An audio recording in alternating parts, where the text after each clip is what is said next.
क्या होगा अगर मैं आपसे कहूं कि जो सेब आप खाते हो, वही सेब यूरोप की सूखी मरती हुई जमीन को फिर से जिंदा कर रहे हैं? जी हां दोस्तों, यहां बात किसी जादू की नहीं, बल्कि एक ऐसे वैज्ञानिक और दिमागदार आइडिया की है, जिसमें सेब के कचरे से यूरोप की बर्बाद मिट्टी को नया जीवन मिल रहा है। सोचिए जरा, आप जूस निकालते हैं, जाम बनाते हैं, प्यूरी बनाते हैं, और जो बचता है वो छिलके, बीज और गूदा, यानी सेब का कचरा, वही चीज अब मिट्टी को ताकत देने वाली औषधि बन चुका है। लेकिन सवाल यह है, आखिर क्यों यूरोप की मिट्टी बर्बाद हो रही है? ये सेब का कचरा, एप्पल पोमेस, आखिर मिट्टी को कैसे ठीक करता है? और क्या ये सच में खेती को बचा सकता है, या सिर्फ एक और फालतू एक्सपेरिमेंट है? तो चलिए, आज की इस दिलचस्प कहानी में हम गहराई से जानेंगे कि कैसे सेब का कचरा यूरोप की धरती का डॉक्टर बन गया। और हाँ, वीडियो को पूरा जरूर देखिएगा, क्योंकि आगे आपको ऐसे ऐसे राज पता चलेंगे कि आप खुद कहोगे, अरे वाह, कचरा भी इतना कीमती हो सकता है। पार्ट एक, यूरोप की मिट्टी का हाल। बर्बादी की ओर यूरोप की धरती पर हजारों सालों से खेती हो रही है, लेकिन अब हालात ऐसे हैं कि जमीन थक चुकी है। यूरोपियन एनवायरनमेंट एजेंसी ईए के हिसाब से आज यूरोप की लगभग 60 से 70% मिट्टी खराब हालत में है। अब खराब हालत का मतलब क्या है? मिट्टी कट रही है, इरोजन, मिट्टी से जरूरी पोषक तत्व गायब हो रहे हैं, loss of on organic matter, मिट्टी खड़ी हो रही है, कंपैक्शन, और कुछ जगहों पर नमक ज्यादा जम रहा है, सेलेनाइजेशन। दक्षिण यूरोप में मिट्टी से कार्बन तेजी से गायब हो रहा है। उत्तर और पूर्वी यूरोप में मिट्टी इतनी ज्यादा अम्लीय, एसिडिक हो रही है कि फसलें उगाना मुश्किल हो रहा है। मतलब सीधी भाषा में कहें तो जमीन अब पहले जैसी उपजाऊ नहीं रही, और जब मिट्टी ही मरी पड़ी हो, तो ना इंसान खुश रह सकता है और ना ही प्रकृति। पार्ट दो, सेब का खेल, यूरोप का एप्पल पावर। अब कहानी का मजेदार हिस्सा आता है। सेब, यूरोप दुनिया के सबसे बड़े सेब उत्पादकों में से एक है। 2022 में सिर्फ यूरोपीय यूनियन ईयू ने ही लगभग 12.6 मिलियन टन सेब उगाए।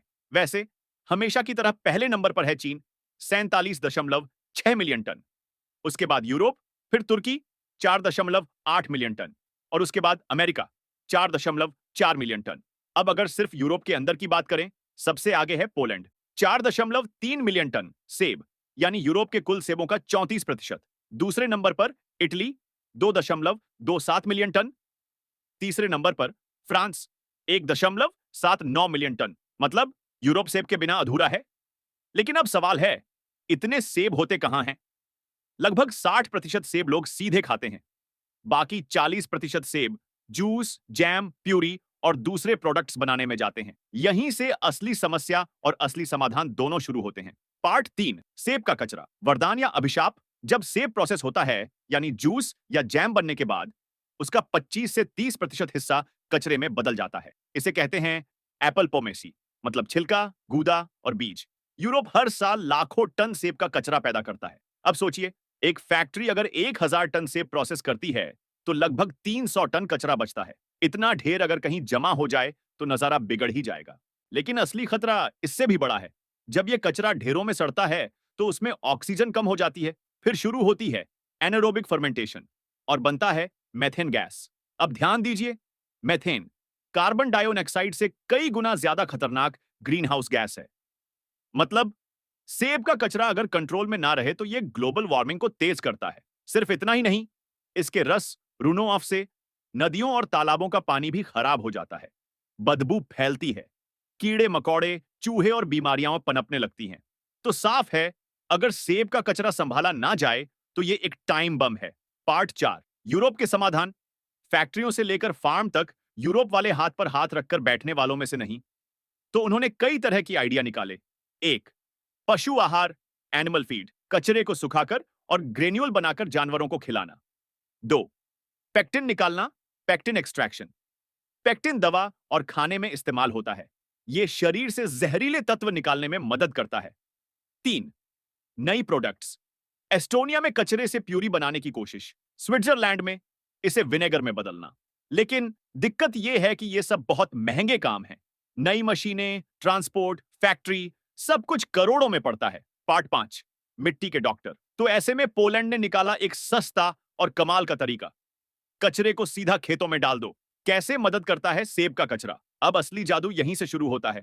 सेब का कचरा यानी पोमिस असल में मिट्टी के लिए एक प्राकृतिक टॉनिक है। एक, मिट्टी को ताकत देना। इसमें फाइबर, पेक्टिन और शुगर होते हैं, जो मिट्टी की ऑर्गेनिक मैटर बढ़ाते हैं। दो, खाद की तरह काम इसमें 3 बड़े न्यूट्रिएंट्स होते हैं। पोटेशियम, पोटेशियम पौधों को पानी सोखने में मदद करता है, फल बड़े और रसीले बनाता है।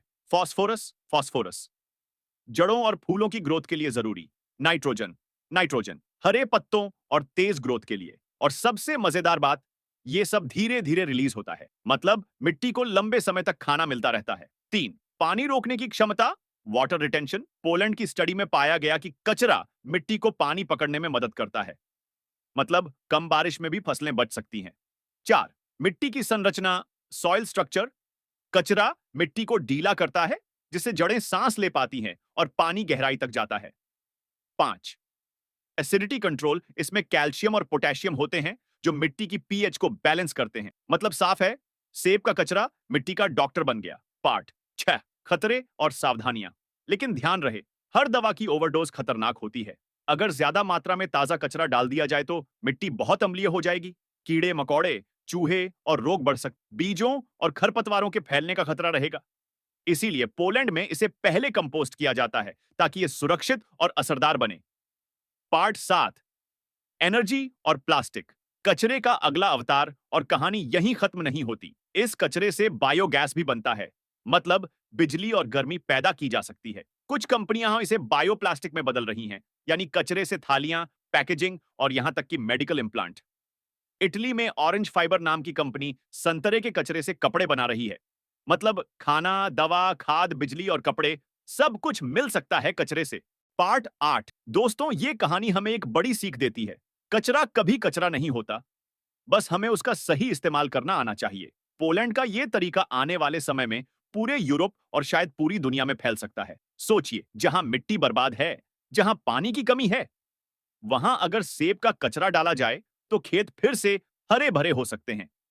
और शायद यही है आने वाले समय का टिकाऊ, सस्टेनेबल खेती का रास्ता।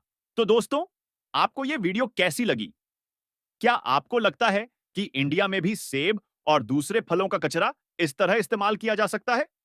कमेंट में जरूर बताइए।